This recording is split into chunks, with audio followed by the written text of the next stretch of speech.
In the final years of the 19th century, a storm was gathering in China.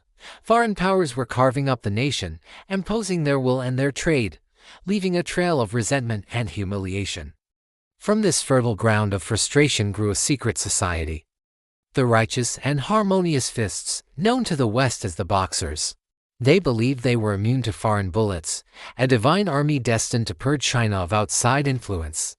What began as a local uprising would soon explode into an international crisis, pulling the United States into a conflict on the other side of the world. This is the story of the Boxer Rebellion, a violent clash of cultures, and America's role in the fight for China's future. The year is 1900. The Boxers, fueled by anti-foreign and anti-Christian sentiment, surged towards the capital, Beijing. Their battle cry, "Support the king, destroy the foreigner," echoed through the countryside.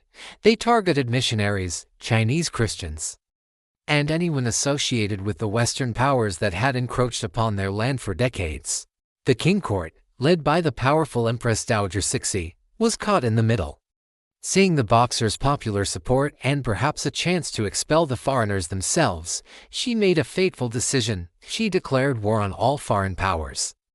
In Beijing, the foreign legations, the diplomatic compounds of nations like Britain, France, Russia, Japan, and the United States, became islands in a sea of hostility. Diplomats, soldiers, missionaries, and Chinese Christians huddled together, transforming their district into a makeshift fortress. The siege of the legation quarter had begun, for 55 agonizing days. This small, diverse group would hold out against overwhelming odds. Facing constant attacks from both Boxer militias and Imperial Chinese troops. Food was scarce, ammunition was dwindling, and every day was a desperate struggle for survival. Word of the siege sent shockwaves around the globe. An international rescue mission was unthinkable just a few years prior. But the shared danger forged an unlikely coalition.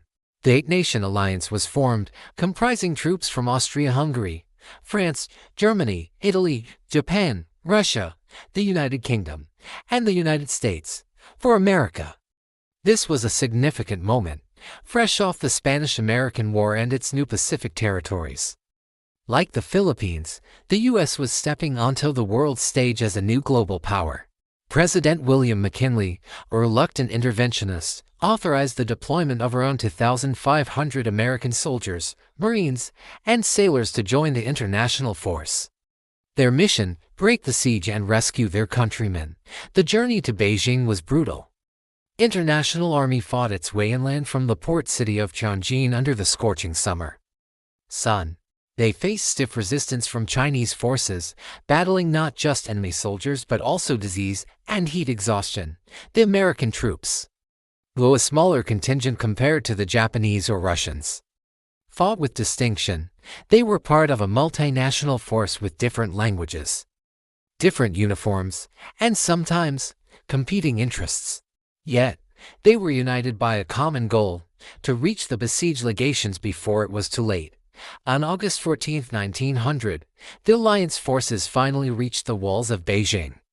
In a chaotic and uncoordinated assault, they breached the city's defenses.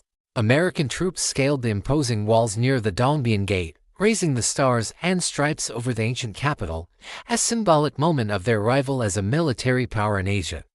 The siege was lifted, and the trapped foreigners were liberated, but the relief was short-lived. What followed was a period of brutal reprisal. The victorious soldiers, including some Americans, engaged in widespread looting, violence, and destruction. The forbidden city itself was plundered, a final humiliation for the Qing Dynasty. In the aftermath, China was forced to sign the Boxer Protocol in 1901. The terms were harsh. It included a massive indemnity payment to the Eight Nations, the execution of officials who had supported the Boxers, and the stationing of foreign troops permanently in Beijing. The United States was a signatory, but its approach stood out. America had long advocated for an open-door policy, a principle that aimed to ensure all countries had equal access to trade with China, preserving China's territorial integrity rather than carving it into colonies. This policy guided America's use of its share of the indemnity payment. Instead of just pocketing the money, the U.S. government decided to use a significant portion of it to fund scholarships for Chinese students to study in America. This visionary act of public diplomacy became the Boxer Indemnity Scholarship Program.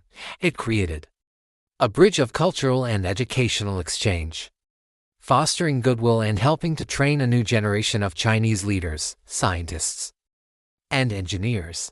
Many of these students returned to China and played crucial roles in the nation's modernization throughout the 20th century.